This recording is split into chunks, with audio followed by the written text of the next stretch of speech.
بسم اللہ الرحمن الرحیم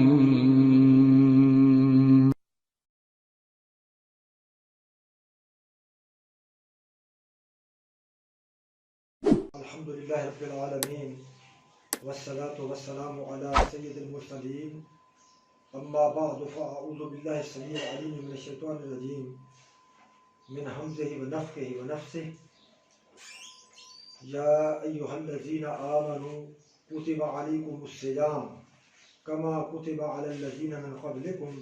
لعلکم تتقون۔ اے ایمان کا دعویٰ کرنے والو، روزے تم پر فرض کیے گئے ہیں، لکھ دیے گئے ہیں، جس طرح تم سے پہلے لوگوں پہ فرض کیے گئے تھے، تاکہ تم پرہیزگار بنو۔ اللہ رب العزت نے مسلمان میں نفس سرکش کو کچلنے کے لیے اور تقویٰ کے حصول کے لیے یہ روزے فرض کیے ہیں۔ تو پہلی امتوں میں بھی روزے فرض تھے۔ پہلی امتوں سے مراد یہ یہود و نصارہ ہیں یا اس سے پہلے لوگ ہیں۔ تو تعیین ایام میں فرق ہو سکتا ہے، یعنی ایام کی گنتی جو ہے یہ مختلف رہی ہے پہلی امتوں میں۔ جس طرح ہمارے اوپر 30 روزے 29 یا 30 یہ فرض کیے گئے ہیں، تو اللہ کے نبی صلی اللہ علیہ وسلم نے وہ ایک مشہور حدیث ہے، اس میں فرمایا تھا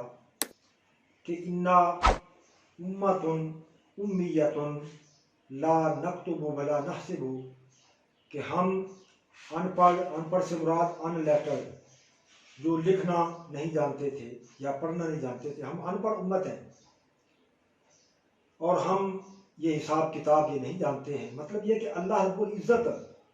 ہمیں بتاتا ہے، اور یہ حضور اکرم صلی اللہ علیہ وسلم کی نبوت اور رسالت کا ایک ثبوت بھی ہے کہ آپ برحق نبی ہیں۔ جو اللہ کی طرف سے آتا ہے ہم وہ آپ کو بتاتے ہیں۔ اور فرمایا الشہر ہاکذا، الشہر ہاکذا ہاکذا، یہ آپ نے ہاتھوں سے اشارہ کر کے فرمایا، اور ایک دفعہ انگوٹھا بند کر کے آپ نے فرمایا ہاکذا ہاکذا، کہ روزے جو ہیں وہ 30 ہوتے ہیں یا 29 ہوتے ہیں۔ تو اب یہ 29 اور 30 روزے جو فرض ہیں مسلمانوں میں، اور مختلف ممالک میں اوقات کے مختلف ہونے کی وجہ سے اختلاف پیدا ہو سکتا ہے۔ لوگ جہازوں پہ سفر کرتے ہیں، تھوڑی دیر میں دوسرے ملک پہنچ جاتے ہیں، تو اگر روزہ دار کسی ملک میں پہنچے اور وہاں عید کا وقت آ جائے، عید پڑھنے کا، روزے ختم ہو جائیں اور اس کے روزے 28 بنتے ہیں، تو وہ ان کے ساتھ عید کی نماز پڑھے اور بعد میں وہ اپنا ایک روزہ رکھ کر 29 پورے کر لے۔ عین ممکن ہے کہ کسی ملک میں آدمی جائے سفر پہ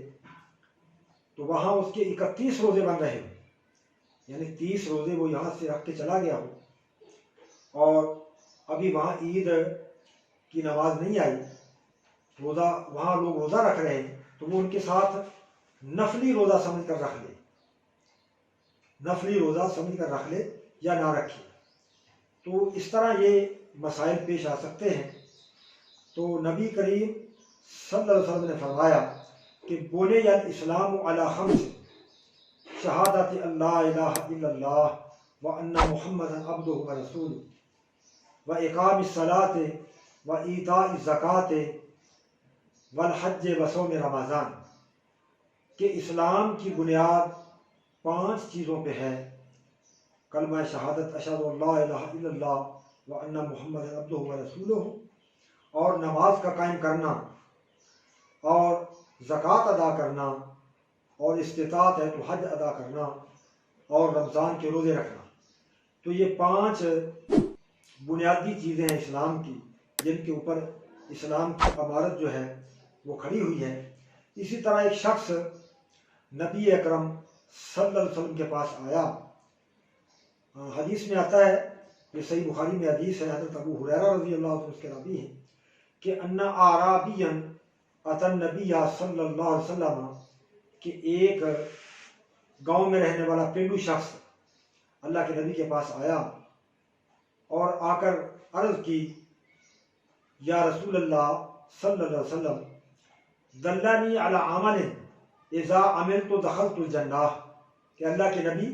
صلی اللہ علیہ وسلم مجھے ایک ایسا عمل بتا دیجئے جس کے کر لینے سے میں جنت میں داخل ہو جاؤں۔ تو نبی اکرم صلی اللہ علیہ وسلم نے فرمایا تعبد اللہ ولا تشرک بہ شیئا، کہ اللہ کی تو اس حالت میں ہو کہ اللہ کی عبادت کرتا ہو، اور آپ کی یہ حالت ہو کہ تو کسی کے ساتھ شریک نہ کرتا ہو کسی کو، وَتُقِيمُ الصَّلَاةَ الْمَكْتُوبَةَ وَتُؤَدِّي الزَّكَاةَ الْمَفْرُوضَةَ وَتَصُومُ رمضان، اور جو تیرے اوپر نماز فرض کر دی گئی ہے تو اس کو ادا کرتا ہو، اور جو تیرے اوپر زکوٰۃ مقرر ہے تو اس کو ادا کرتا ہو، اور رمضان کے روزے رکھتا ہو۔ تو جب اس شخص نے یہ سنا فلما ولا قال النبی صلی اللہ علیہ وسلم، تو جب یہ شخص واپس جانے لگا تو نبی علیہ الصلوۃ والسلام نے فرمایا کہ من سرہ ان ینظر الی رجل من اہل الجنۃ فلینظر الی ھذا، صحابہ سے مخاطب کر کے فرمایا کہ تم میں سے جو شخص دیکھنا چاہتا ہو کہ کوئی جنتی آدمی ہے تو وہ اس بندے کو دیکھ لے، یہ جنتی آدمی جا رہا ہے۔ تو اسی طرح روزہ نہ رکھنے سے کیا گناہ ہوتا ہے؟ روزہ نہ رکھنا یہ ایک کبیرہ گناہ ہے، کبائر میں سے ہے، اور اگر کبیرہ گناہ یہ ہو جاتا ہے تو اس شخص کو، مسلمان کو، اللہ رب العزت سے توبہ کرنی چاہیے، بلکہ امام ابن تیمیہ جو ہیں وہ تو فرماتے ہیں کہ اس کو سزا دینی چاہیے، سزا کا حکم دیتے ہیں۔ اور کوئی شخص اگر جان بوجھ کر کہتا ہے کہ وہ روزہ ہے ہی نہیں ہے،